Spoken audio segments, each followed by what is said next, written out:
Revolutionary War on Wednesday, Chapter 1, Wednesday. "Wake up, Jack," Annie whispered. Jack opened his eyes. He looked at his clock. It was 6 a.m. "Come on," Annie whispered. She was standing at his bedroom door, already dressed. "Now?" said Jack. "Yeah, it's Wednesday. We have to go to the treehouse," she said. "Oh, man, Wednesday," said Jack. Suddenly, he was wide awake. "We have to help save Camelot," said Annie. I know," said Jack, scrambling out of bed. "Meet you out front," said Annie. Jack quickly changed into his jeans and t-shirt. He threw his notebook and pencil into his backpack. Then he slipped down the stairs and out the front door.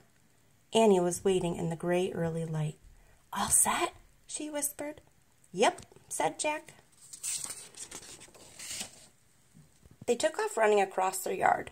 They ran down their quiet street and into the Frog Creek woods. Soon they came to the tree house. They climbed up the rope ladder. In the early light, they saw Morgan's note, the same note they'd found on Sunday. Jack picked it up and read aloud. "Dear Jack and Annie, Camelot is in trouble. To save the kingdom, please find these 4 special kinds of writing for my library.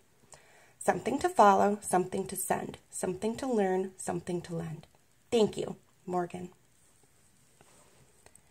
Annie picked up a piece of paper lying on the floor. It was a list of rules from the famous nurse, Clara Barton. They had met her on their journey to the Civil War.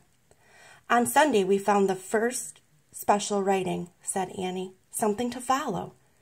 "Yeah," said Jack, "and now we need to find the second thing, something to send." He picked up a book lying near the note. The cover showed soldiers on a snowy riverbank. The title was The Revolutionary War. Jack frowned. "Uh-oh," said Annie. "Another war," said Jack, sighing. "You still want to go?" said Annie. "We have to," said Jack. He hated the suffering he'd seen in the Civil War. But they had no choice. They had to help Morgan and save Camelot. He pointed at the cover of the book. "I wish we could go there," Jack said. The wind started to blow. The treehouse started to spin. It spun faster and faster. Then everything was still, absolutely still.